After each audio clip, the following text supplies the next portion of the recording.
ये सब अजीब लग रहा था। वो यहाँ से निकल जाना चाहता था, पर इससे पहले कि वो निकल पाता इतने में पीछे से आवाज आई। क्या हो रहा है यहाँ? ये कोई मछली बाजार नहीं है, एक रेप्यूटेड होटल है।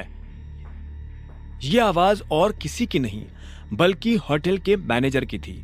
तुम्हारी हिम्मत कैसे हुई हमारे वीआईपी कस्टमर के ऊपर हाथ उठाने की? क्योंकि इस आदमी ने हम लोगों को परेशान किया।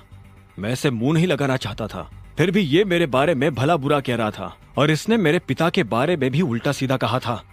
बस इतनी सी बात पे तुमने इनके साथ इतना कुछ कर दिया। अभी के अभी माफी मांगो। मैं इससे माफी मांगू?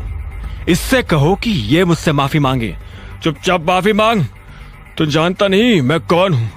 बिना माफी मांगे मैं तुझे इस होटल से बाहर भी नहीं निकलने दूंगा, उस आदमी ने कहा जिसे अभिनव ने मारा था। मामला बिगड़ता जा रहा था।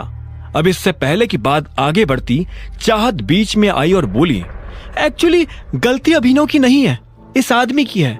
इसने मुझे छेड़ने की कोशिश की। यह मुझसे गलत तरीके से बात कर रहा था। मैं और अभिनव साथ में लंच पर आए थे, पर यह आदमी।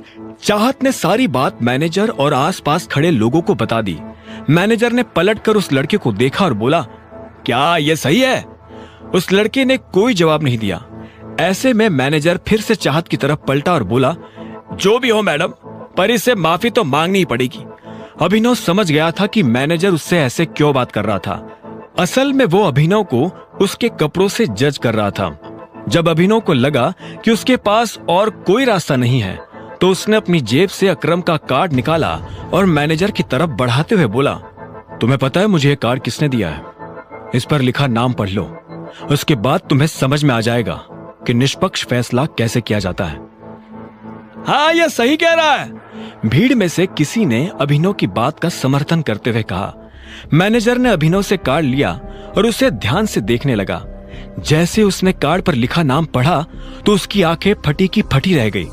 जब अभिनव ने देखा कि मैनेजर के पास कुछ भी कहने को नहीं बचा है, तो उसने उस लड़के की तरफ देखकर कहा, और तू लड़कियों से बात करने से पहले अपनी माँ के पास जा और उनसे सीख के लड़कियों की इज्जत कैसे की जाती है।